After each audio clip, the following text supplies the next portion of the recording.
Okay, good evening everyone, and welcome to our third webinar in the EIS Climate Education Series. I can see the number of participants ticking up, so we can see that lots of people are joining us this evening, which is fantastic. So welcome to all of you who are already in the room and ready to begin. We're so grateful to you all for making time to come along this evening, and we're also delighted that our speakers are able to join us and share their work with us. We're broadcasting this webinar live on Facebook. And if you're tweeting about this event, please use the hashtag EIS webinars.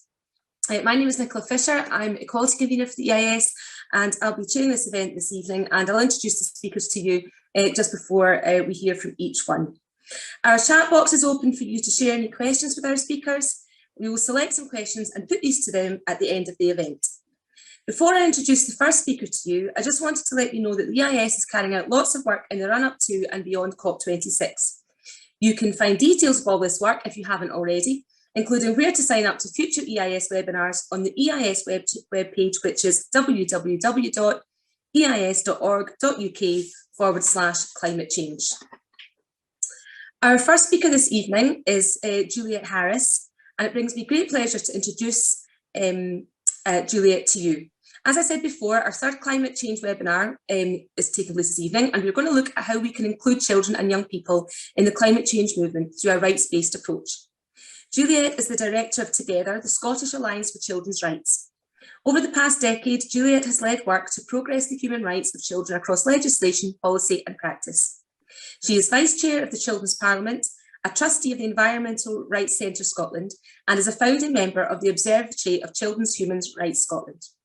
She sits on numerous Scottish Government advisory groups, including the UNCRC Strategic Implementation Board and the Human Rights Bill Advisory Board. Juliet is former chair of the Rights of the Child UK Coalition and has played an active role in a number of UN task forces, including the UN Committee's Day of General Discussion on Children as Human Rights Defenders. So with no further from me, I will now hand over to Juliet. Thank you, Juliet, for coming to talk to us this evening. Thank you, Nicola, for inviting me. It's an absolute pleasure to be here at your third webinar. And I'm just over the moon that EIS have taken such an active role in really kind of promoting children's rights and what we can do around children's rights and the climate crisis in the run-up to COP. So it's an absolute pleasure to be here. I do have some slides. I've had a few issues sharing them. So if I can just see whether it's possible to share them now. If it's not, then I'm fine to go ahead anyway without them.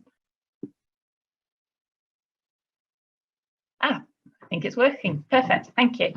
So yeah, what I want to talk to you about today is how we can support children and young people in the climate action movement.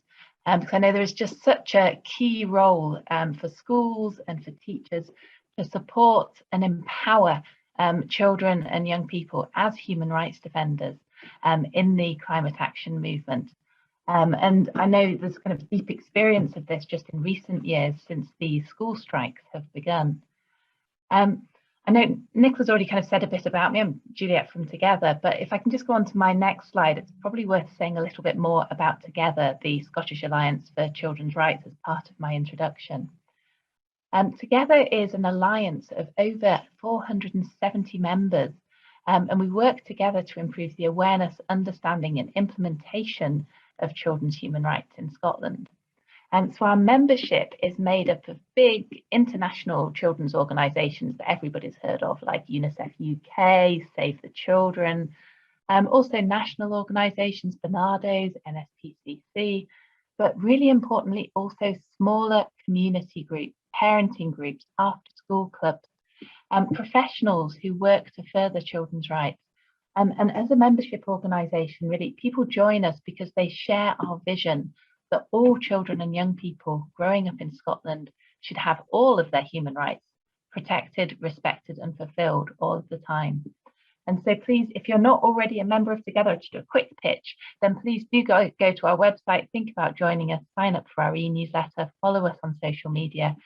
Because as people who are passionate about children's human rights, we really form a strong alliance to try and translate this vision into a reality in the lives of every children and every young person in Scotland. So my next slide sets out what I want to talk about today. And what I want to talk about is how we can support children and young people in the climate action movement. But I think before doing that, it's worth exploring why actually the climate crisis is a children's rights issue. At a time when the world is in a deep health crisis, and we know children's rights globally are suffering severe setbacks because of the impact of coronavirus and the pandemic. We are actually at an exciting time here in Scotland with COP26, providing an opportunity to focus on the environmental emergency that's undermining children's rights. It's our chance to just focus on what we can do to support children's rights and support children's futures here in Scotland, but also right across the world. All environmental issues are children's rights issues.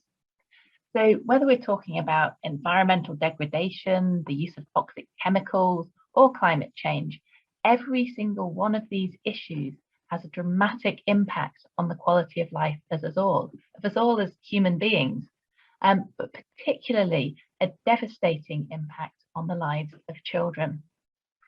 UNICEF has said there may be no greater growing threat facing the world's children and their children than climate change.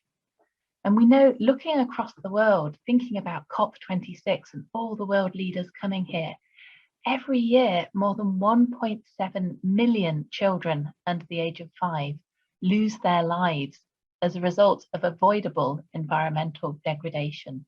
1.7 million children under 5. And a lack of action by our world leaders to address the climate crisis is bringing an unprecedented levels of biodiversity loss, unprecedented levels of exposure to toxic substances and waste.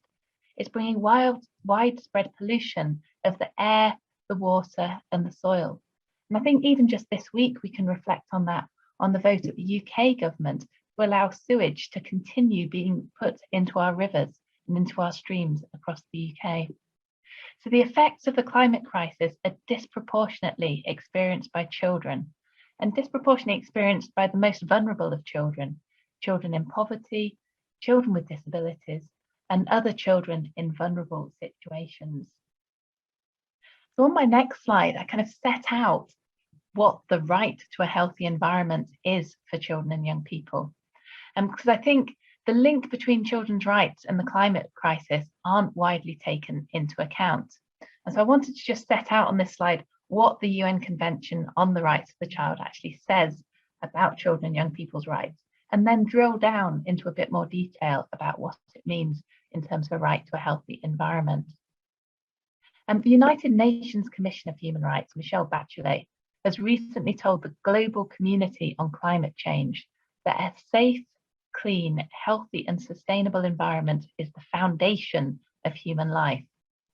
She says that today, because of human action and inhuman inaction, the crisis of climate change, pollution and nature loss is directly and severely impacting a broad range of rights, including the rights to adequate food, water, education, housing, health, development and life itself. So here I've got the rights within the UN Convention on the Rights of the Child. And I'm not a lawyer, but I particularly love the introduction to the UN Convention on the Rights of the Child, because that's where world leaders back then, when the UN Convention was written over 30 years ago, world leaders got together with a vision that every child across the world should grow up in a family environment, in an atmosphere of love, happiness and understanding. And there are 42 substantive rights within the Convention on the Rights of the Child that go towards creating this family atmosphere of happiness, love and understanding. And so I always like to think about these rights in every decision that impacts on children and young people, whether this is decisions in schools or decisions around the environment and the climate crisis. But always thinking about non-discrimination, who in terms of the climate crisis is most affected by it. So thinking about children perhaps with disabilities and the impact that air pollution has on them. We also have to think about the best interests of the child. Are we always putting the best interests of the child at the centre of every decision that we're making about the environment? I think importantly, we need to think about the climate crisis in terms of children and young people's right to survival and development. This isn't just a right to survive. This is a right for children and young people to thrive. It's a right for children and young people to be everything that they can be and to reach their potential. And we know that the climate crisis is really limiting children and young people's right to reach their potential. The final kind of general principle, these have been highlighted as the 4 kind of key rights of the UN Convention on the Rights of the Child by the UN Committee. And the final, I think, most well known of the general principles is children's participation. And this states how important it is not only that children are involved in decision making, not just that we create opportunities for children's voices to be heard, but actually that we listen to those voices, we act on what they tell us, and we make sure that where things can't change, we feed back to them about why sometimes their voices can't be taken into account in decisions. So I think in the climate crisis, we always need to think about this. What's in the best interest of the child? What can we do to make sure that children and young people can thrive? What can we do to listen to children and young people and to take their views into account? And how can we make sure there's equity between children and young people? Not that we treat all children and young people the same, but that children and young people have the same opportunities to get involved in efforts to tackle the climate crisis. So on my next slide, I've drilled down into a bit more detail about some of the rights within the UNCRC, because it provides a really clear framework for realising children's rights to a healthy environment. And despite this, it's actually rarely mentioned in discussions on the environment or in relation to the climate crisis. We know climate change threatens children's right to life, survival and development. It threatens their right to adequate nutrition, to education and to healthcare.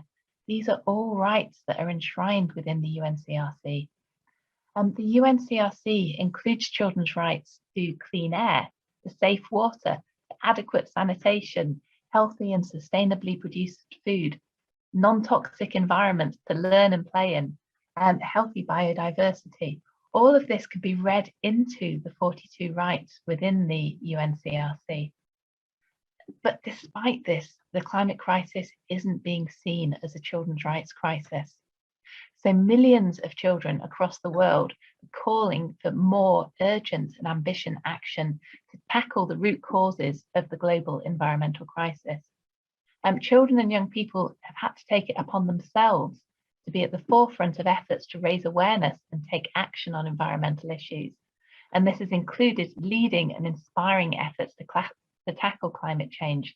And we can see the impact of that in how children and young people are absolutely at the forefront of very many of the developments that are happening from within COP26. So like I said, the climate crisis, it is a children's rights crisis. And yet across the world, just 20% of national climate policies mention children. And only 2% of national climate policies refer to children's rights. In Scotland, in December last year, the Scottish Government published an update to the climate change plan. And this is a 255-page plan setting out Scotland's path towards a green recovery from COVID and meeting net zero by 2045. And it sets it out in what Scottish Government says is a just and fair way. And so I would say in ensuring a just and green recovery from COVID, there's an unprecedented opportunity to take forward transformational recovery plans that protect children's rights and the environment. It gives us the opportunity to tackle the root causes of climate change, of biodiversity loss, of toxic pollution, even zoonotic diseases. And children and young people should be at the heart of these plans. We should be ensuring every opportunity is given to ensure that children have the access that they need to the knowledge and to the skills to support them in the future to access decent jobs in a green economy, to understand the impact of so many of the industries that are behind climate change. And yet, Scotland's climate change plan only mentions children 3 times. And this is only in relation to the provision of child and adult cycle training. So as much as I love cycling myself, even I know that we're going to have to do more than just cycle our way out of the climate crisis. And in Scotland, this is a country where we've got a parliament that has unanimously voted to enshrine the UN Convention on the Rights of the Child into law. So if in Scotland, a country that likes to see itself as a world leader in promoting children's rights, we don't explicitly acknowledge the climate crisis as a children's rights issue, it shows how much work there is to do. And I think supporting and elevating children's voices throughout COP26 will really help to make sure that the climate crisis is recognised as a children's rights crisis. So what can you do?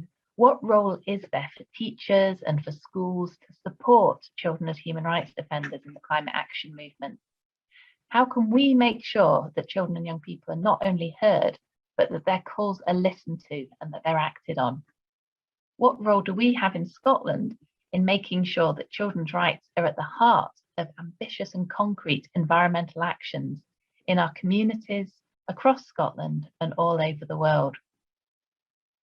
I think a key part of this is about children and young people's right to education.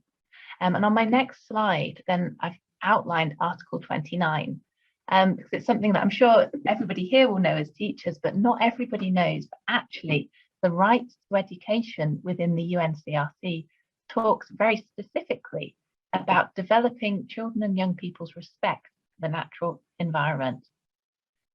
So a key part of education, a key part of a rights-based approach to education is to make sure that children are supported to develop an understanding of human rights and a respect for the natural environment. And I know so many schools in Scotland already have taken a really positive approach to this issue, and that you're enabling children and young people to exercise their rights to even get involved in climate strikes, and to exercise their rights to freedom of peaceful assembly and association, children and young people's rights to participation in decisions that affect them, and children and young people's rights to freedom of expression in relation to putting forward their views around climate strikes. And so this, in line with Article 29 of the UNCRC, is supporting children and young people to develop that respect for the natural environment. But I think the aims of education also includes taking active steps to increase children's awareness of environmental issues and strengthening their respect for the natural environment, strengthening their capacity to be able to respond to the environmental challenges that face us all. And this should be embedded at all stages of education. It's not just a module, it's not something that should be done in one class. It's all areas of education at all stages, from preschool right through to college. Another important role that we have as teachers and in schools is to protect and support children as human rights defenders, as environmental human rights defenders. Because like I've said so often, the rights and interests of children go completely unheard in decisions around the environment. And when acting and speaking out in environmental issues, children often face condescension, intimidation, harassment, reprisals. And we see this at all levels, from the adults in their everyday lives, through to the media, through to even the former president of the United States of America. And so through, in Scotland, supporting school strikes for climate justice, this offers a valuable platform for children and young people to exercise their freedom of expression, exercise their right to peaceful assembly, and their right to have a say in matters that affect their lives. So I've been really encouraged just in recent weeks and months to see the steps that teachers and schools are taking to empower children and young people to defend their right to a safe, healthy and sustainable environment. And we have a history of this in Scotland. I mean, looking back just to 2019, I think it's about 5,000 children took part in the Glasgow and Edinburgh strikes in March 2019. Across the UK, Youth Strike for Climate estimated that about 20,000 children participated in the first global protest. So I love the fact that of these, then a quarter of these children and young people were here in Scotland. But as a result of this, many pupils face threats of punishment, disciplinary action for missing school. Children were very clear. They said environmental activism was an educational experience in itself. We really welcomed EIS's action back then. EIS really positively welcomed pupils' call for action, and they asked Scottish local authorities not to sanction pupils for their climate strike action. And I think the spirit of that is very much going to be carried forward in our schools across Scotland as COP26 goes forward. Children have been really vocal that their right to freedom of assembly should take precedence over any perceived loss in education. The Children and Young People's Commissioner has a group of young human rights defenders, and they have an action group. They reacted really strongly to the news that some children had been threatened with detention. They see this as an example of the power imbalance between adults and children when it comes to fully realising their rights to be heard in decisions that affect them. I know that a 9-year-old human rights defender said, "It's important to show everyone that we have to be listened to, as it is our future, and missing 1 hour for a climate strike is worth it. We need to stand up and let the people in charge know that the planet is worth saving for future generations and for wildlife." I think it's important to note that this was a 9-year-old. It shows how children of all ages, from primary through to secondary, want to be involved in the climate strikes and in this action to make people face up to the climate crisis. So the role for teachers and schools is clearly to take action to protect children's right to freedom of expression, to association and peaceful assembly. So practically, this can include creating safe and enabling environments in schools, in communities, for children and young people to campaign on the climate crisis. It also includes supporting them to take action through the climate strikes and through online activities, campaigns and petitions in the run-up and throughout COP26. And supporting children and young people in this way is supporting children's rights in action. The UN Committee on the Rights of the Child themselves has really stressed how children learn about their rights by seeing human rights implemented in practice. So letting children and young people live human rights helps them learn about human rights. So it's essential that children don't just learn what rights they have, but they learn how to claim them, how to defend them, and also how to defend the rights of others. So the climate strikes have actually been recognised by many as having high educational value. Supporting children and young people to get involved in the climate strikes supports their right to education. They can be among the first experiences that children and young people have of public participation and of defending human rights in action. So in this way, climate strikes can actually contribute to, rather than detract from, children's enjoyment of their right to education. So clearly, choosing to climate strike might have this short-term impact on the time that children and young people spend in the classroom, but learning about and bringing about attention to the threat of climate change is part of a broader education. Demanding that those in power take action is part of a wider political education. So really, I want to end today just by referring back to what the Children and Young People's Commissioner has said just recently. He's called for leaders in education to recognise the courage that children and young people are demonstrating in their commitment to addressing climate change. Recognise this courage that it takes for them to highlight urgent and acute human rights issue. He welcomes their passion and he urges leaders in education to ensure that they're heard.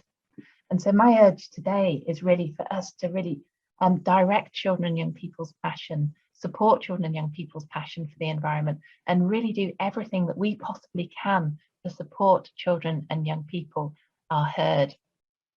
Children and young people don't have the same political power as adults. They don't have the same economic power as adults. But by raising their voices and demanding change, they're demonstrating the power of their voices. And I think when we're asking ourselves, what can we do to support children and young people in the climate action movement? It's supporting children and young people to raise their voices and demand change. And that in itself is supporting children and young people to exercise their human rights. So I'll end there. I'm aware that I'm quite out of time, but really happy to take lots of questions at the end of today's session. And I'm really excited to hear what Nicola and Victoria and Katie have to say next after me. Thank you.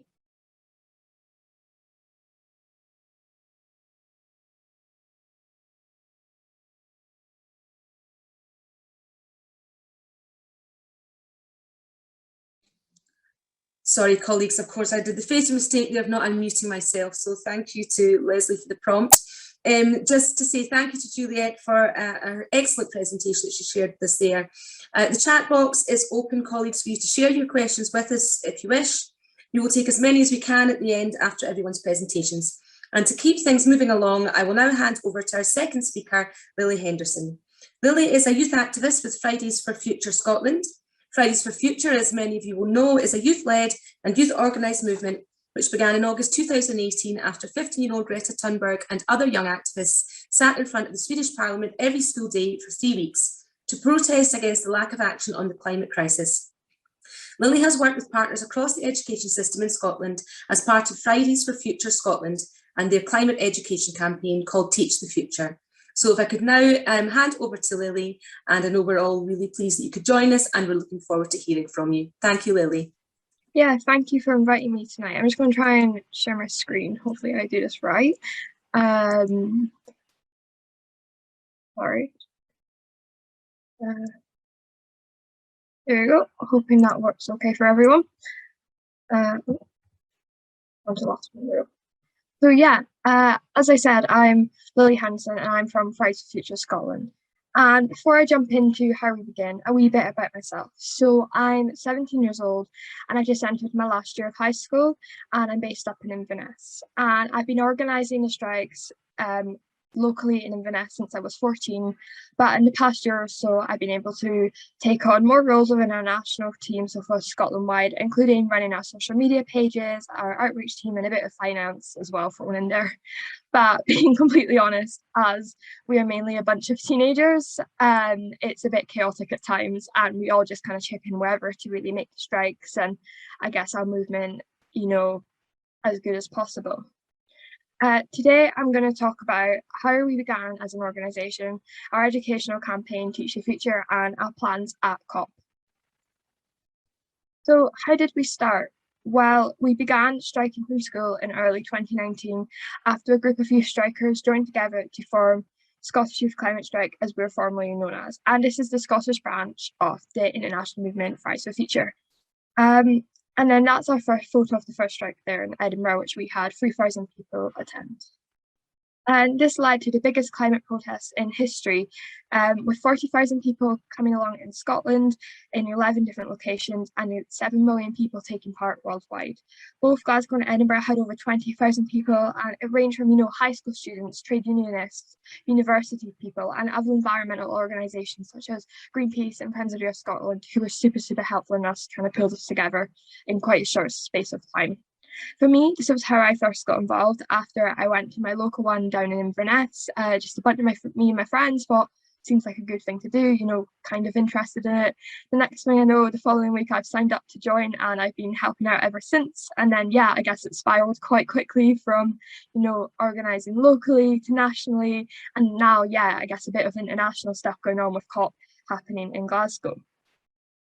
We organised another strike in November and February, and we still had a pretty good turnout of that. Well, at least for me in Inverness, it was raining the entire time, which wasn't that great. But yeah, and then sadly COVID hit and we were left with 30,000 dated stickers, which was not a good idea to buy.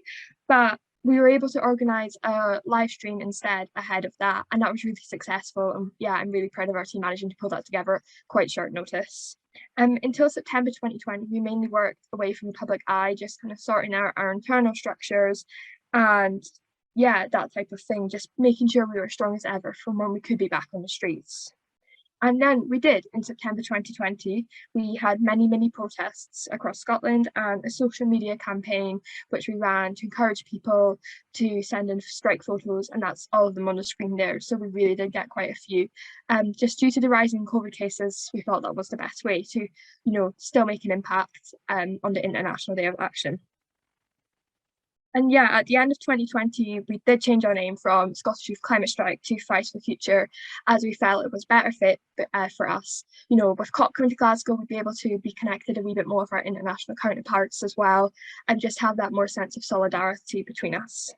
And yeah, we came back in September 2021, so, well, only last month now, I can't believe it's October already, but with more momentum than ever. And Glasgow was even able to do its first march since 2019. I was lucky enough to be able to travel down to go to that. And we even had the most strikers at the UK in it. So yeah, the Glasgow one's the Youth Strike for Climate March, the one with the big banner, and then the other one's at Edinburgh outside the Parliament. So what have we achieved since we started? So there has been quite a lot of things we've done, and I'm certainly not touching upon them all here. But shortly after our first strike, the First Minister declared a climate emergency in Scotland, and later we were actually able to meet with ourselves. We were able to send 8 of our activists to Fridays for Future summer meeting in Lausanne, Europe in 2019. And this has really come quite helpful now by having those cross-border connections. And we can definitely meet a lot of these people again in person at COP, which is really lovely. We were able to send one of our team to COP26 in Spain, and this has given us so much knowledge and been so helpful in the run-up, you know, in this past 6 months, just really trying to use that knowledge to figure out what's going to happen at COP26 and how it all worked before. 4 of our team won the Young Scot of the Year award and the Environmental Award in 2020, and that's a really good achievement for us, because it's just showing that people are recognising what we're doing and people are listening to us, at least to some extent. And yeah, we've also talked at numerous campaigns, different conferences, MSPs, councillors, all over Scotland, with many different groups talking to their local representatives. And yeah, finally in July 2020, we launched our educational campaign, Teach the Future, which I'm going to touch on a wee bit more now. So Teach the Future is a campaign aiming to reform the education system around the climate emergency in Scotland. And we need our education system to reflect the severity of climate crisis, as it's currently not. And from our own personal experiences, we found there's really not been much included unless you take geography.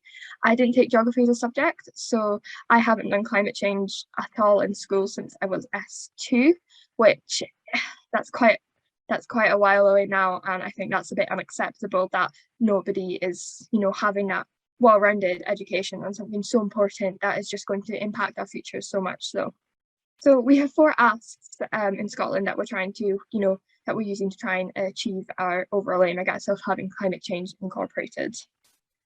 Firstly, a government commission review to how the whole of the Scottish formal education system is preparing students for the climate emergency and ecological crisis.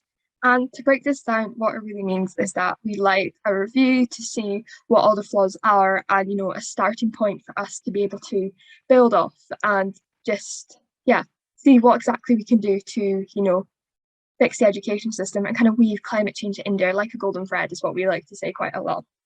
Secondly, inclusion of the climate emergency and ecological crisis in teacher training and a new professional teaching qualification.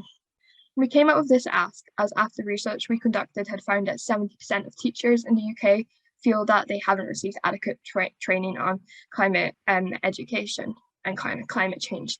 And it's really important that teachers are taught how to teach us about climate change, because we can't, you know, for teachers it's a brand new topic that, especially for a lot of them, they've probably never, you know, really needed to focus on before, because if it's not currently in the curriculum of the subject you're teaching, you're not going to need to know the full extent of the knowledge. So that's why I think bringing in a new teaching qualification, you know, when teachers are in university, and doing that will be really helpful, just to ensure that. Thirdly, an increased priority for sustainability in school inspections and publicly influencing educational rankings. This is, we feel that students should be taught in buildings that are sustainable as well, to be able to inspire them and know that they're getting taught all these things and they can see the real impact that it's been making in their own local community as well. And finally, a Scottish Climate and Biodiversity Emergency Education Act, which is certainly a bit of a mouthful. And this is a bill that is based off our England bill that we wrote, and that's the first ever student written bill about climate change, called the England Emergency Education Act, and our Scottish Bill will include a programme of vocational training, a UK-wide programme for research into the impacts of sustainability learning, increasing outdoor education, ensuring all buildings are net zero, as well as, again, like I was saying back to our previous ask, we feel it's important that students are taught in, buildings that are sustainable as well. And I guess the most important thing that comes out of the Act itself is that it would make climate change compulsory. So we've been working with this Scottish Government currently to look at our asks, all of them together, just to see how they would work properly. And what exactly have we done so far then? Well, we ran a Green Recovery for Education campaign in June of 2020 in the run-up to the announcements of the Chancellor's Spring Budget. And for this, we aim to lobby the Chancellor into allocating fiscal stimulus towards the green retrofitting of the school estate and the carbon neutrality by 2030 in order to, spread the funding across the country to create green jobs as well, and also allow students to be taught sustainably in sustainable spaces. So a lot of S's there. And coupled with and we did this by having an extensive social media campaign. We managed to mobilise just over 1,000 students, send an open letter to the Chancellor, which contributed to the achievement of 1 billion towards green retrofitting of all public buildings. And we feel this is a small milestone towards the 23 billion stats that we from Energize that we have, but yeah, we do need 22 more billion sorted out, and that is for the whole of the UK, that number. We also, during our launch week, we sent letters to Nicola Sturgeon and the previous Education Secretary John Swinney, and both of these led to our first meeting with John Swinney, and that was really, really successful, and we were able to have follow-up meetings with him, and also we got our asks included in the SNP manifesto based off the back of that. In December, we wrote an open letter to John Swinney again, because of the 23 new educational buildings that were announced, and we wanted them to be net zero in line with our asks. And we got 288 signatures for that in, I think it was 3 or 4 days, which we're quite proud of. And that ranged from MSPs, there was a few councillors in there as well. So it was, and many students signed up. Also met with the previous Liberal Democrat leader, Willie Rennie, and again, that led us to being in the Liberal Democrats manifesto, and he was also really helpful with us putting an amendment through into the Heat Networks bill. Sadly, this didn't get into the bill, but we've now been working on consultations with the team that we spoke to with that to try and find other ways to get Teach the Future, I guess, in the doors of the government. We've worked a lot with the Scottish Green Party, especially Ross Greer, our educational spokesperson, and in January, we had a meeting with him, discuss our asks, and they were also included in the Greens manifesto, and they actually named us as Teach the Future, which was really, really nice to see. We've also met with quite a lot of different councillors and MSPs, similar to FNF Scotland. Like I was saying, a lot of people in the local area have gone out the way to do this, which is really nice to see. And then, in the run-up to the elections, other than being included in the manifestos, as I've already mentioned, we did a week of action, and we did a series of projections on buildings in Edinburgh and Glasgow, and the banner drops across the UK. So I did one up in Inverness, and there was Cornwall, London. They were really all over the place, and we got quite a good bit of media attention from that. So yeah, it's just one of the projections on this side there, which is, I think, one of my favourite photos. I quite like it. And that's kind of everything we did there. We also did do some hosting style events called The Future Speaks, and we ran 8 of these in each electoral region, and these allowed students to be able to question and really question their MSP hopefuls, and really just ensure how much they can, how much they're going to commit to education and young people's, viewpoints, because not many of us can vote once we're 16.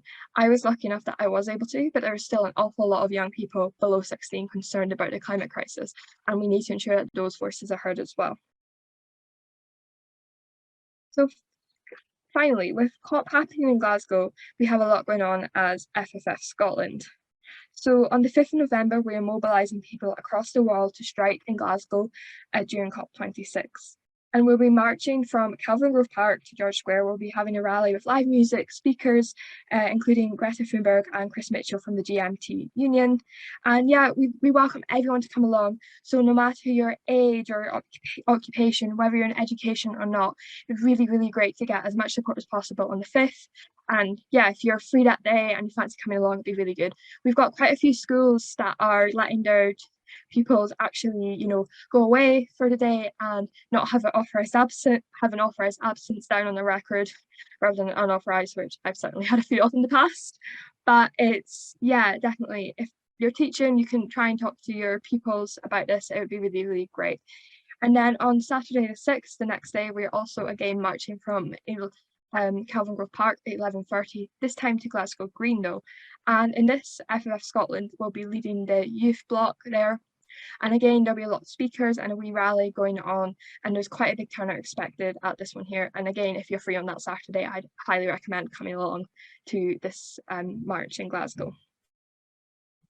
And then finally, we're running an event in the Green Zone called A Conversation with Fridays for Future, Meet Youth Activists from around the world. I think you can still get tickets from the COP26 website from this. I'm not entirely sure if it's sold out or not. There was a wee bit of technical difficulties we heard out with the website because there was quite a lot of people trying to book events on it. But yeah, that's happening on the 9th of November at 1:30 p.m. in the Science Centre. And yeah, that's kind of everything from me there. But if you'd like to get in touch, you can contact myself on info@ffscot.org, and then our websites are also on the screen. So for Fridays for Future, it's climatestrike.scot, and then for Teach the Future, it's teachthefuture.uk. Perfect, thank you.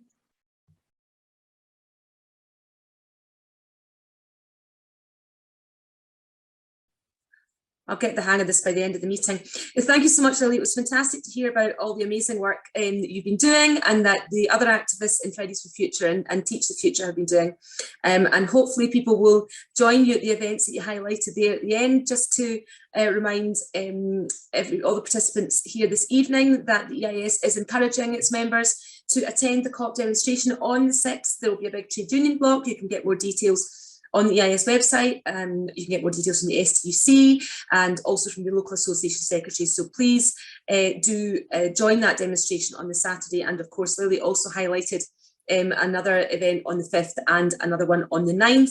So please do support those. Thank you so much, Lily. I think your presentation gave all of us a lot of food for thought, and really appreciate that you giving your time and sharing that with us this evening. So I will now introduce you to our third speaker. The next presentation is from Victoria Smith, who is the Director for Education, Registration and Professional Learning at the General Teaching Council for Scotland. Victoria is responsible for the development, promotion and implementation of the GTCS educational policy and leads the GTCS Education, Registration and Professional Learning team. So we're very glad that Victoria is able to join us tonight, and I'll hand over to her now. Thank you, Victoria. Thank you so much, Nicola. It's lovely to be here tonight and talk about two very, very hard acts to follow. Juliet and Lily's inputs there really were quite inspirational. So just as I'm talking here, got that heart and mouth moment of doing that sharing the screen aspect. So hopefully you will begin to see this, and I will just start the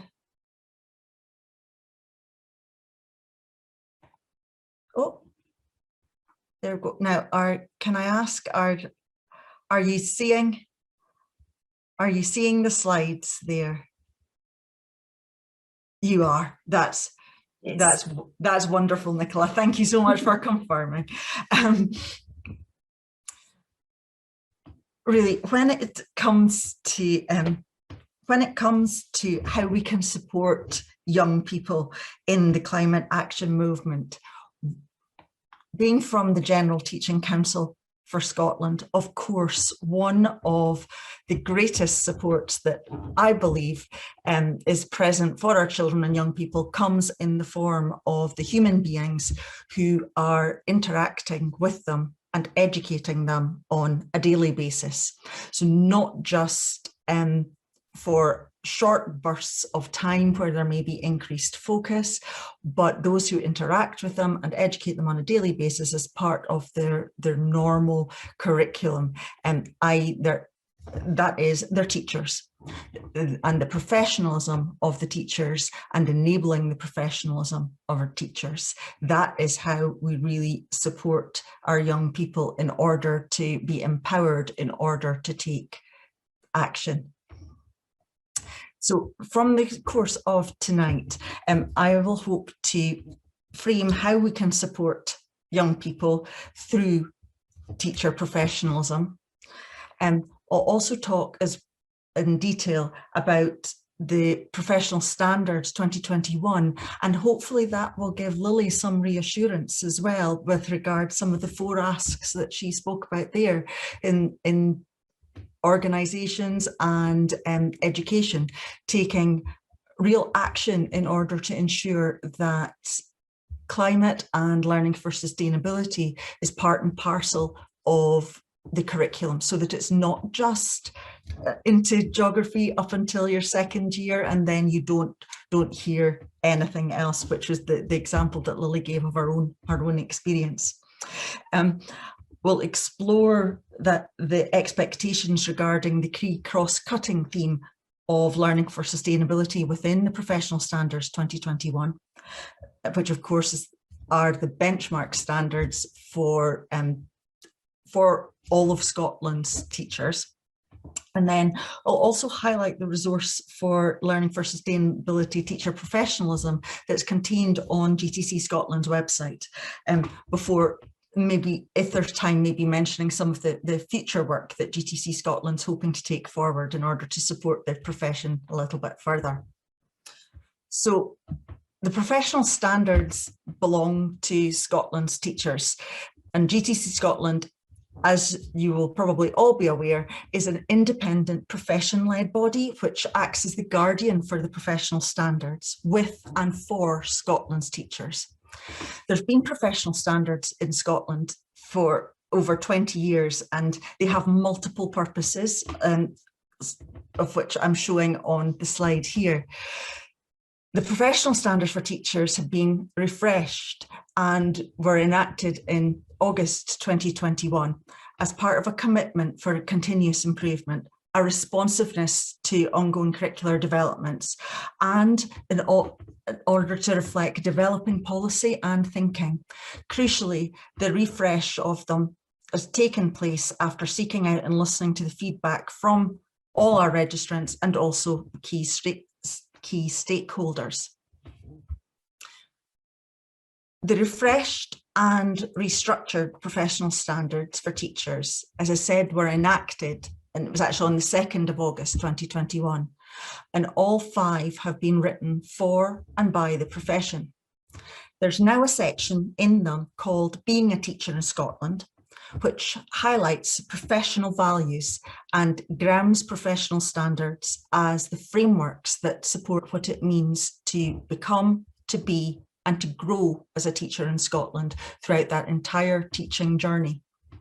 The professional standards, with the professional values of social justice, trust and respect and integrity at the heart, support and promote partnership, leadership, inquiry and professional learning. Excuse me. They describe teacher professionalism in Scotland, and they describe our way of being as teachers in Scotland. So how do these actually support our young people? It can't be denied that that strong focus on professional values helps teachers develop their professional identity and underpins a deep commitment to all learners' cognitive, social and emotional growth and well-being. The professional values have been expanded to ensure greater emphasis on inclusion, equality and diversity. They're integral to and demonstrated through teachers' professional relationships, their thinking and actions in their professional practice. Reflections on connections between professional values and actions and career-long professional learning is a critical part of enhancing professionalism. So as you know, there are 5 professional standards for teachers in Scotland. 2 are mandatory, benchmark standards as we become and be teachers, the standard for provisional registration and the standard for full registration. But there are also 3 aspirational standards for as we grow as teachers, the standard for career-long professional learning, the standard for middle leadership, and the standard for headship. Each of these is organised into 3 interrelated categories over 3 sections. There's professional values and professional commitment, leadership and learning for sustainability, professional knowledge and understanding, professional skills and abilities. These elements are linked to each other with no aspect sitting independently of any of the others. Strengthened content, and this is the part which is most appropriate for our discussions this evening. Real strengthened content is in place in the 2021 professional standards relating to key cross-cutting themes of equality and diversity, leadership, additional support needs, digital literacies, and of course, learning for sustainability. Each of the professional standards is listed here. And there's a comparison tool that is present on the GTC Scotland website for anyone who wishes to actually look to see how the growth of expectation is in place over the course of the teacher's career. It helps visualize that professional growth. And the professional standards comparison tool contained on the website allows you to view these standards side by side and to see how the professional knowledge and understanding and professional skills and abilities are linked across each professional standard. To help visualize the professional growth through the lens of learning for sustainability, there's also contained on GTC Scotland website, there's now a new overview of which pulls out learning for sustainability and its inclusion within the professional standards for ease of everyone's reference. The aspects of learning for sustainability within these have been pulled out for the standards and laid side by side so that you can see how that professional knowledge and understanding, the professional skills and abilities are linked across each professional standard. And you will notice from looking at the example that's contained on this particular slide, how the expectations grow with the growth of the teacher-learner journey and throughout the teaching career. Making a professional commitment to learning and learners that is compatible with the aspiration of achieving a sustainable and equitable world embodies what it actually means to become, be and grow as a teacher in Scotland.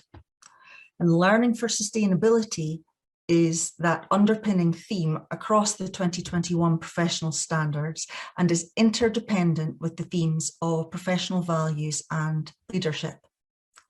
Starting with teachers as individuals, these values extend to our learners, our colleagues and our community and to the world in which we live. Professional standards actively support, embrace and promote the principles and practices of sustainability across all aspects. This means understanding and valuing environment, culture and heritage, developing a sense of place and belonging to not only the local but the national and the global community. It also means having a deep connection to the natural world and understanding the significance of the choices we make now and in the future. As a teaching profession, we are and should be proud, embracing the opportunities to make sense of our professional standards. We use them individually and collectively and collaboratively, contributing to both our own professional growth and the professional growth of others. But most importantly, we bring them alive through our professional practice. On the GTC Scotland website, we have a series of professional guides in order to enable and help the profession and enhance our professionalism. That's a lot of professions in one sentence. This particular guide that I'm highlighting here is the Learning for Sustainability Guide, which was written in partnership with Learning for Sustainability Scotland.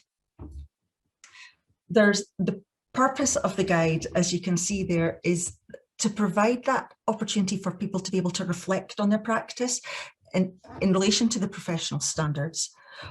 But also another key aim of the guide is to help the profession understand the responsibility to embed learning for sustainability in practice and to be that inspirational and motivational aspect for learners to address the challenges of learning to live within the environmental limits of our planet and to build that just and equitable and peaceful society.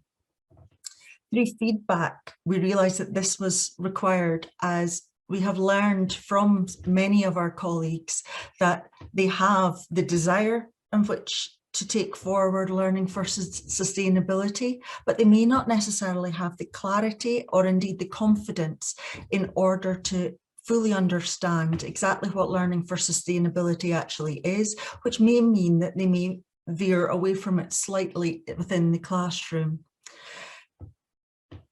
Because of that varying degree of knowledge and confidence in this area.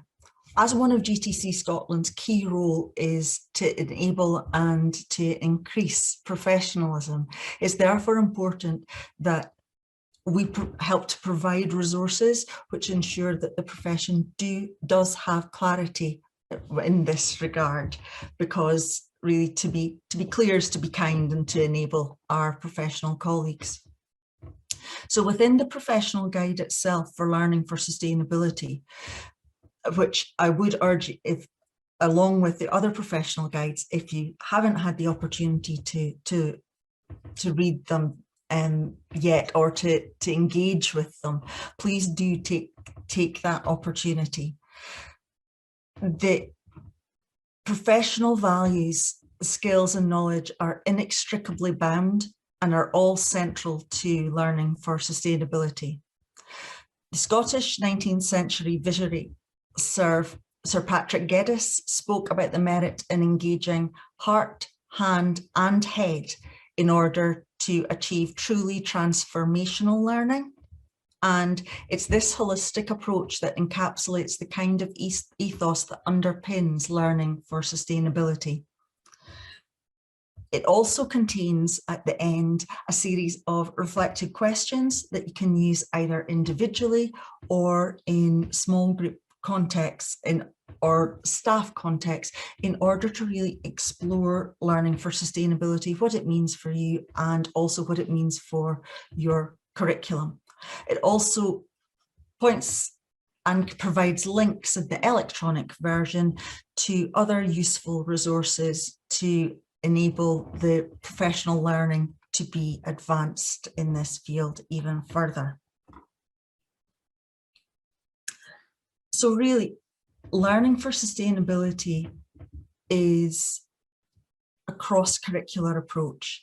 It's not something that needs to be timetabled in. It's something that is that one of the golden threads that runs through the professional standards for Scotland's Teachers 2021. And so therefore, it is something that all of Scotland's teachers should be taking forward at the age appropriate level for the children and young people that they are working with. The quote here from Scottish Government Learning for Sustainability Action Plan clearly shows that, that learning for sustainability is an entitlement for all learners within our schools, and it's a core part of the professional standards as well.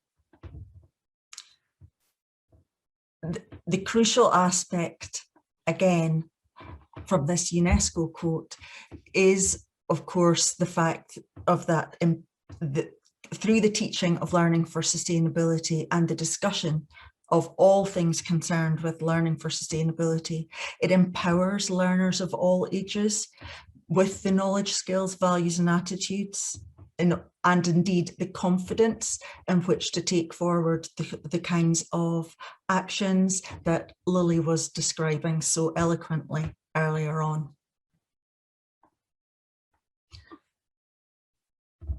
The professional standards themselves actively support, embrace and promote the principle and practices of sustainability across all the aspects.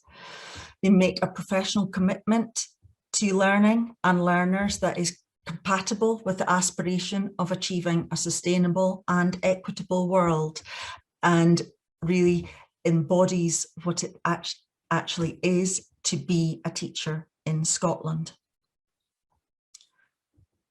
So really, to summarise, learning for sustainability is inherently interdisciplinary, and it offers rich potential for joining the dots across educational strategies and curricular areas. Embedding it in practice as part of a whole setting and whole career approach enables meaningful, holistic, relevant, inclusive, and ultimately transformative learning experiences. As a profession, we should be proud, embracing opportunities to celebrate our professionalism. We critically reflect individually and collaboratively, contributing to both our own professional growth and the professional growth of others. But most importantly, we support, develop, and enable our young people by bringing everything that is contained in our professional standards and all the emphasis upon learning for sustainability and the other key cross-cutting themes, by bringing those alive through our practice as we continue on our own professional journeys of becoming, being and growing as teachers in Scotland.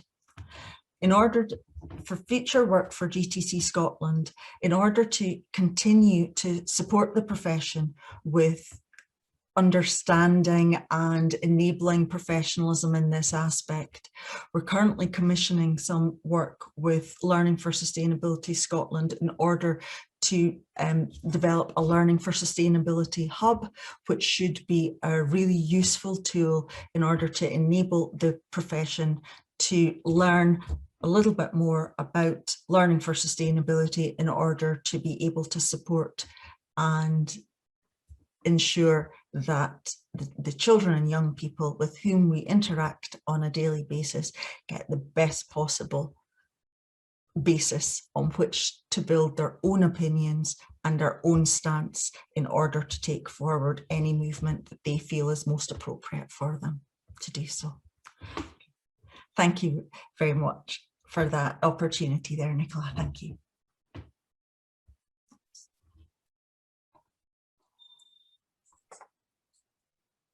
Thank you so much, Victoria. That was really informative, and I think probably really reassuring for people who are sometimes concerned about what to do, you know, wanting to support the young people, a bit conflicted about what might employers think and what might parents think if they do so. So I really think, you know, we'd like to extend our thanks to you and our appreciation for coming along, sharing all that with us and making it so clear that actually this is part of, you know, our role and fits in so well with the standards. So thank you very much for your time and for your input there this evening.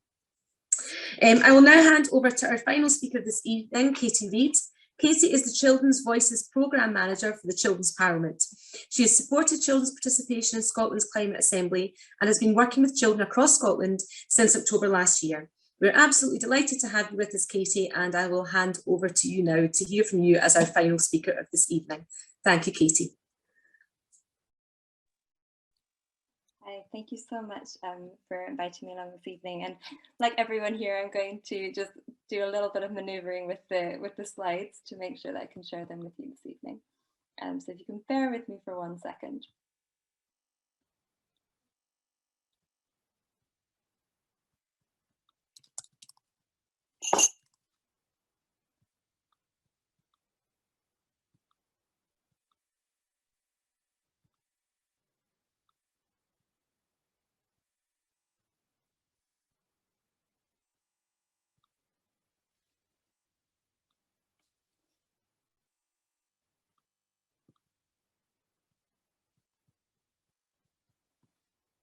Okay, I think we're just about there. I'll begin by just doing a little introduction, and then I'm going to actually show a wee video. So I guess I'll just begin by introducing myself, and then I can hand over to the film to do a little bit of the talking for me.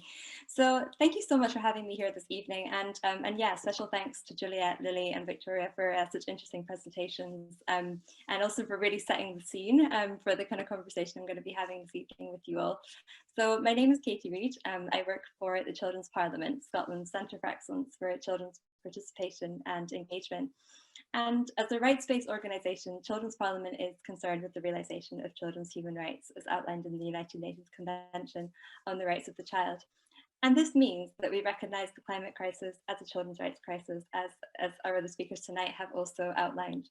And this means that the crisis is one that recognises adult duty bearers to fulfil their obligations to protecting and upholding children's rights to grow up happy, healthy and safe, and to have a say in decisions that affect their lives.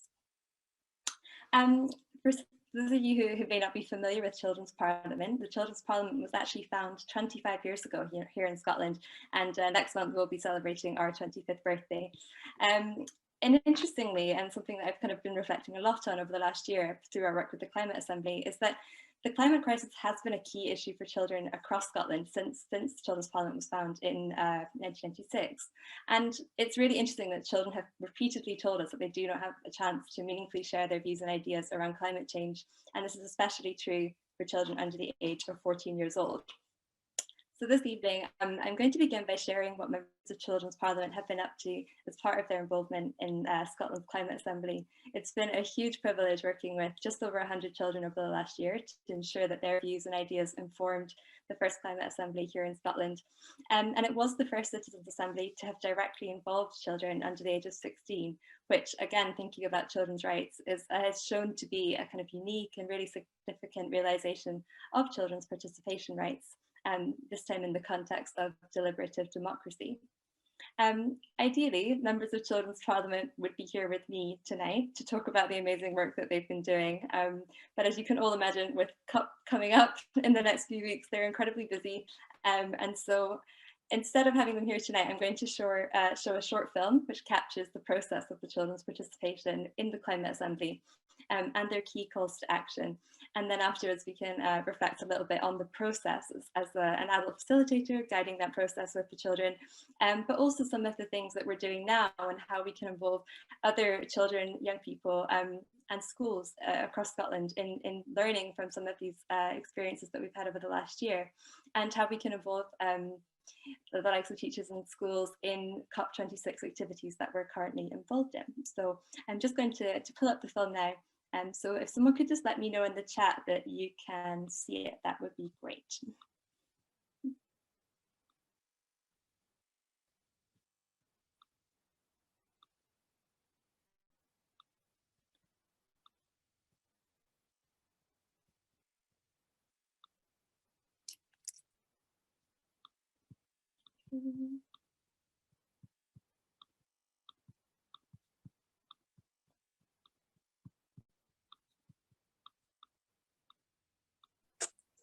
Yes, we can see that, Katie. Great, I'll just bring it up full screen.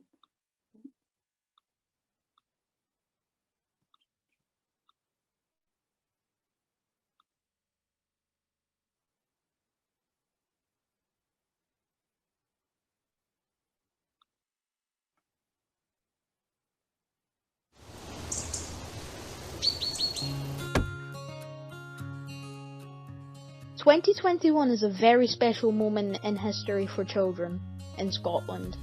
It's the year that makes children's human rights the law.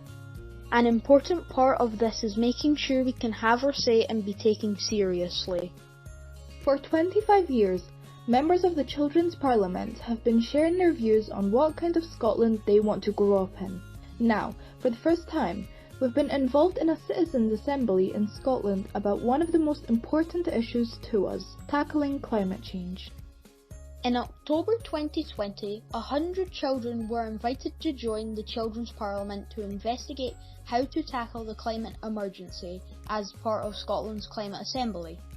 We all took part in workshops, shared our views in digital surveys, and created artwork showing our visions for Scotland's future. 12 of us became a team of investigators. We've been working together remotely to learn more about the climate emergency with the help of Children's Parliament team and climate emergency experts. Each month, we got missions in the post to explore solutions for us here in Scotland. We then met up on weekly Zoom calls as a team. We learned a lot and came up with lots of great ideas. We also became really good friends and laughed and danced a lot. After 5 months of working together and hearing from the wider group of 100 children, we are ready to share what we think needs to happen in Scotland to tackle the climate emergency. We put all the ideas to votes, so these are our most popular calls to action. First, we need to change how we eat and where we get our food from. We all need to have a better education about environmentally friendly diets and how to reduce food waste. We need to see much more food made and sold locally in Scotland. This means helping environmentally friendly Scottish businesses, farmers and butchers. We need to see more plant-based, animal-free options in places where children and adults learn and work. We need to make fresh organic fruit and vegetables more affordable and prices of processed imported food more expensive. We need all foods to have labels telling us where it was made and what impact it has on the environment. Finally, we need to make lovely community gardens for everyone and teach children and adults to grow their own food. Next, we need to change the ways we use our land and seas. We need our wildlife, woodland, coastlands and wild spaces to be protected and looked after. We need to stop building on growing spaces and create nature parks and traffic-free places where we can play and have fun. We need to plant a lot more trees and work with the people who own land in Scotland to make this happen. Members of Children's Parliament want a national tree planting day in Scotland. All of us need to change how we live and help each other, so these changes are fair. For example, helping people who don't have lots of money to heat their homes.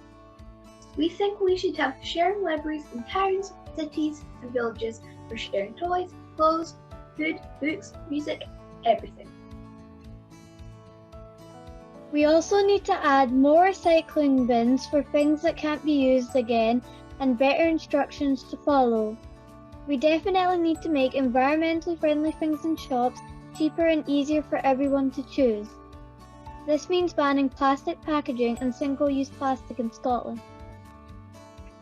We don't always have a choice when it comes to how we travel, but we have lots of ideas for the changes needed to happen.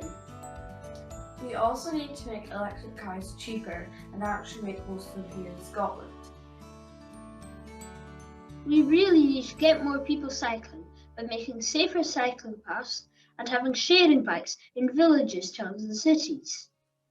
This would make travelling to school better for the environment and easier too.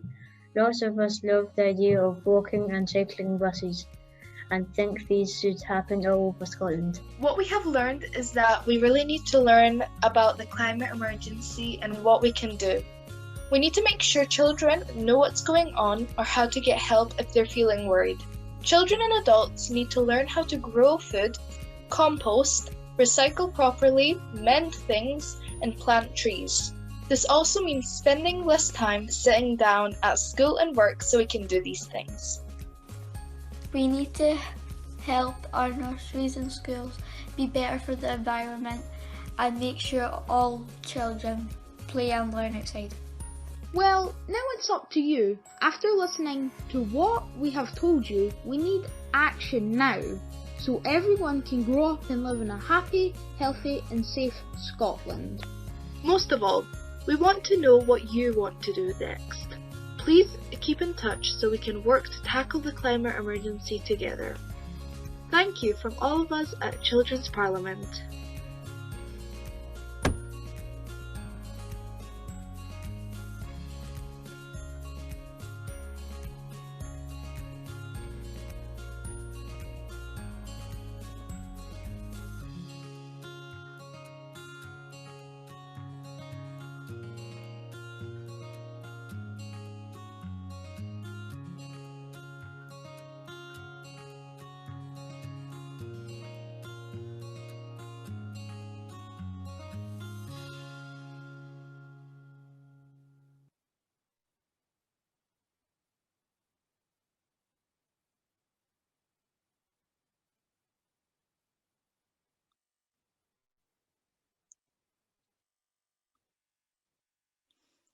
I hope that that film gives you a feel for the process that we've been on in the last year with the children involved in the Climate Assembly.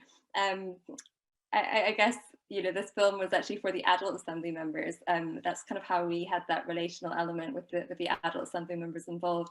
And so as the adults were deliberating the evidence being provided by climate experts, the children were also deliberating evidence, and together they would feed back their ideas. And the children would submit little films to be shown at the adult assembly weekends. The thought of doing full weekends on Zoom with children seemed a little daunting. So I'm quite glad we took a slightly different approach and made it slightly more fun and engaging and creative, I think, for the children to really get their thoughts and feelings and ideas all shared in their schools, but also nationally through the kind of Zoom workshops that we're running as well. And you know, there wasn't a blueprint for this work. Being the first kind of climate assembly to involve children, we really did have to get kind of creative and innovative, particularly because the added dimension of doing this in the middle of a pandemic. We also got the winter lockdown thrown in halfway when the schools keep us on our toes. But I guess reflecting on that process, and hopefully that really shone through in the film, there's a few kind of key things that I think has really helped us to make it the kind of meaningful process that it has been, and also so impactful. And I'll come to talk a little bit more about the impact in just a second. But I'm thinking about, you know, supporting children to have their views and experiences informing decision-making processes. We, you know, as a team wanted to make sure that, like, when we're thinking of children's rights and taking a rights-based approach, that the children were not only, you know, alluding to some of the others here this evening that we've talked about, we're not only receiving that age appropriate and kind of accessible information that would allow them to be able to deliberate really complex information that, you know, the adults were also deliberating. We also needed to keep it really fun and really hope-based, so that children came away feeling empowered and supported to be able to be part of the solutions. And that's something like a really strong message has come out of the Climate Assembly, that children really want to be part of the solutions, and when given that space and that opportunity to voice their experiences and their ideas, and to connect with adults who are making these decisions, or who are also you know, wanting to bring these solutions to life within their homes, schools and communities, children really want to be part of these solutions, and yeah, are really looking for new ways of engaging in these kind of conversations. And I know earlier we were talking a lot across some of the presentations about, you know, children's rights to education. And I think something that's really struck all of us is just how inconsistent children's knowledge and understanding of the climate emergency is. And that was really clear throughout this process. And I share a couple of quotes here on that note, just because I think these are really two kind of strong messages to have to come out, is that for some children, particularly those living in the island communities, the real impact of climate change is being felt, and they see it within the communities where they grow up and where they're playing, where they're going to school. For children, but that the impact on other communities is perhaps lesser known, and being able to realize that, you know, the climate emergency is one that is ultimately impacting like the most vulnerable communities, and that requires us all to think about this as a global issue, one where we all have play a part in the solution, is really essential. And I think children have found that really interesting, learning about what other children are experiencing, but also the kind of impacts that are being felt here in Scotland too.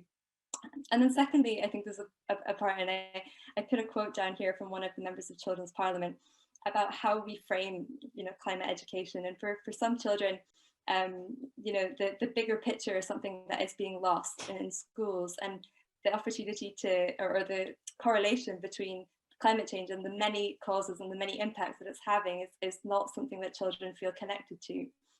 And here, there's the second quote where Maya makes the point that often climate change is equated with littering, and this is something that came up time and time again in the investigation. And so it's about supporting children to understand and to realise that the bigger picture, as she puts it, is really key. And the Climate Assembly has afforded children that opportunity. They have had the chance to engage in lots of different types of evidence. They've met with different climate experts, and they've been really hands-on in how they've learned about these concepts. So it's been a really fascinating process for all of us as well. And as adult facilitators, also one where we've had to, use a wide tool bag of things to keep things engaging and fun and hopeful, so that children really do feel that they've played a meaningful part within this process. one of the key calls to action from the children that was mentioned in that film is around involving children in decision making. Children themselves want to be involved in tackling the climate emergency, and here you can see that this does reference schools. They want to be involved in school decision making, in communities, or at a national level like climate assemblies.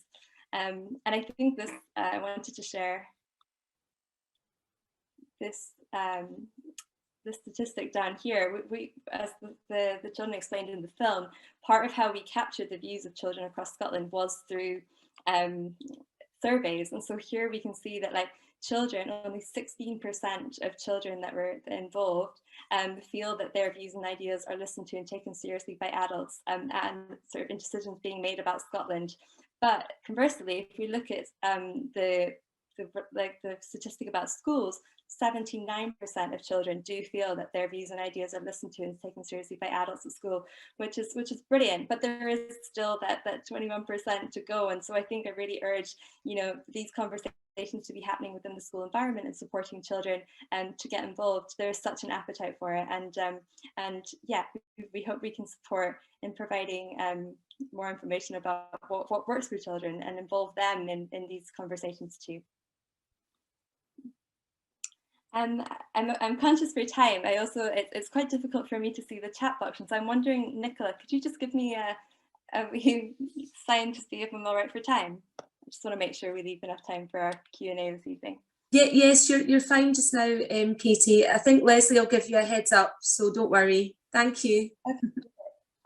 Great, that's lovely. I'll try and keep an eye out for the chat box, but it's kind of hidden behind my my screen. Well, what's coming up now, and then I think just to flag, so the Climate Assembly as a process, there is a window of time in which the Scottish Government has to respond formally to the recommendations and calls to action that the adult and children members have laid in Parliament, and that was in June. And so their response is expected by the end of the year, and that'll outline the steps that they're taking in response to those recommendations and calls to action. And so in this interim phase, the children have been joining the adult assembly members in talking to different elected representatives and cabinet ministers and cabinet secretaries about their recommendations and calls to action. And I think what's been so unique about that is has the children as members of that process have been seen as equal to the adult members, and they together have been working to influence these kind of systemic climate action that they have outlined within their report.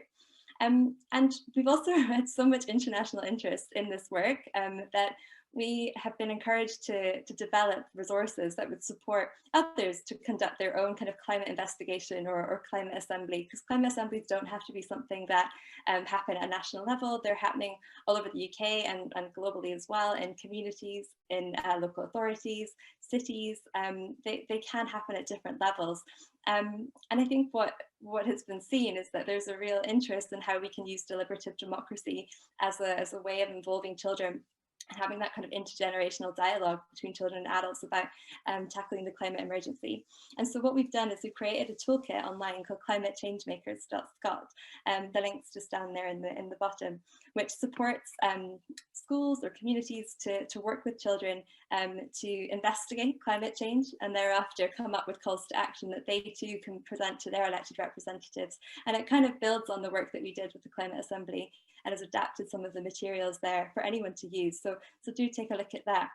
And one of the key parts of this as well is connected to how the children in Children's Parliament, but also other children, are involved in COP26. This week is a big one for us at Children's Parliament. On Friday, we are hosting a nationwide event called The Moment, and this is with Scottish Youth Parliament as well.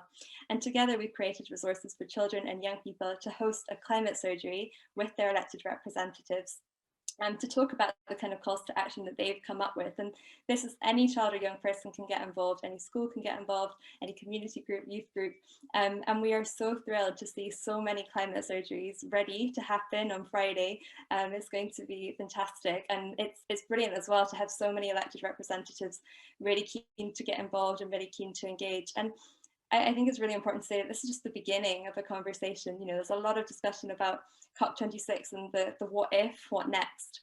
And so the moment, you know, is an opportunity for us to begin to really embed climate surgeries or even other forms of citizen engagement between children, young people and their elected representatives on a more regular basis, because elected representatives ultimately do represent their youngest constituents as well. So you may already be involved. If not, it's not too late. The moment is happening on the 29th, and you can follow the information at climatechangemakers.scot or hashtag the moment to find out more. There are toolkits on how to get involved for children, adults, and also for decision makers. So do take a look at those and get in touch. We've got an interactive map where you can plot the kind of activity that children and young people are doing, and that will be shared throughout COP26 at various different events over the next few weeks. So we'd love you to get involved, and also happy to answer any questions during the Q&A. But thanks so much for the opportunity to talk about the Climate Assembly work. It's been a hugely interesting and wonderful year working with these children, and really look forward to being able to share their stories with the world over the next few weeks as part of COP26. So thank you so much. Thank you so much, Katie. That was an excellent contribution and a great way to round off tonight's discussions. Thank you for everything you shared with us, and also for sharing the video, which I think was particularly powerful. So we really appreciate that. Okay, everyone, those of you who have been keeping an eye on the clock will see that we are nearly out of time. We have had one or two questions this evening, so we really only have time to take one. And for our panellists, it's entirely up to yourselves if you wish to come in this question or not. We'd love to hear from you, but don't feel any obligation either if you feel it's not a question for you. So the question we're going for is, do you think we have made any progress in the participation of children and young people, or do you think it might be sliding backwards? So it's whether we've made any progress in allowing children and young people, or facilitating children and young people to have participation. And I think I can see maybe Juliet coming in. I'm not sure. No, maybe not. Maybe you're just all coming up on my screen. You're just all coming up on my screen. That's grand. Lovely to see you all. So would any of our panelists like to come in on that? Yeah, would I be able to jump in here and start this off, I guess? Please do. I think from a young person's perspective, then yes, there's definitely been a lot more involvement within the last couple of years of young people. And I think it's all about continuing to keep the momentum up and keeping young people involved and engaged in climate crisis and climate change. These are issues that matter to us, and it's important that they continue to matter to us, because at the end of the day, it is our future and it is going to affect us. There's no doubt about it. And yeah, I guess it's continuing the momentum and ensuring that young people do have that sense of hope out there as well for our future, but also understanding the science and the facts in a positive manner. Thank you so much, Lily. Would anyone else like to come in? Juliet, please. Thank you, Lily, for going first. I really wanted to hear what you had to say. And I would agree, I think, from what I've seen, that there is definitely an increasing level of participation from children and young people. But I think adult decision makers need to take a step back and reflect on the importance of not just involving children and young people, but listening to them, taking their views into account and taking action as a result. Because it's not just enough to have children and young people around the table. They need to be kind of co-creators for the policies and for the decisions that are being made. And we really need to take their views, their experience and their opinions right at the heart of the decisions that we're making into account. Thank you, Juliet. Victoria or Katie, if you want to come in, you're welcome. I'm happy to come in. I think probably just reflecting on what I was just sharing there in the presentation, there are lots of different ways of involving children and young people, and participation.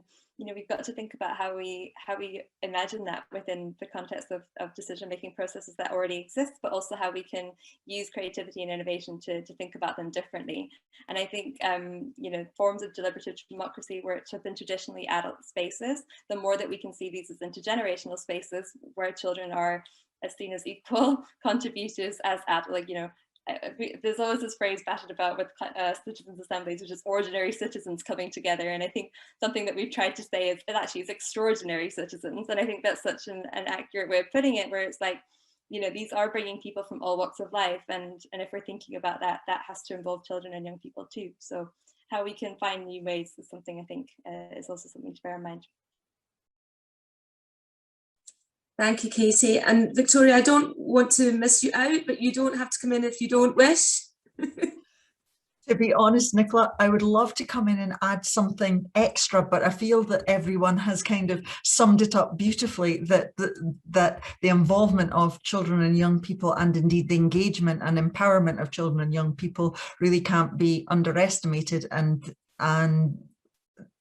we have to value their contributions, and, as Juliet said, take action as a result of those contributions. And that's maybe the part that we really do need to focus on. Thank you so much, Victoria, and thank you to all the panellists for coming back in on that question and for being with us this evening. So we will have to conclude, colleagues. It's after 8 o'clock, conscious everyone will have had a very long, tiring day, and whatever they have been doing today. Just to flag up that we're hosting our final webinar next Wednesday, when we will be joined by climate psychologists Dr. Patrick Kennedy-Williams and Megan Kennedy-Woodward, who will be speaking about how to manage eco-anxiety in children and young people. And you can find details of this event, as well as the details of our online exhibition and our call for teaching resources at eis.org.uk/climate change. And if you are doing something wonderful in your schools, colleagues, and please do answer that call for teaching resources and help your colleagues across Scotland by sharing those. We're now out of time. Thank you to our panel for sharing their time and their expertise and their experience with us this evening. Thank you also to all of you for watching and for submitting questions, and for those of you who've been participating on social media. As well as our audience in the webinar itself, a number of people have also been watching on Facebook Live. This event has been recorded and will be uploaded to our YouTube page in the coming days. Finally, please do check out the EIS website, where details of the final climate change webinar is listed, and where you'll find more details regarding our online exhibition of pupils' work. And please also, colleagues, consider attending the demonstration on the 6th of November in Glasgow. There will be transport from many of the local associations, so do get in touch with your EIS local association secretaries locally. Thank you once again to all of our panellists. Thank you to all of you. Thank you to the EIS staff for putting this all together and supporting the event so ably. And I wish you all a very nice evening. Thank you and good night.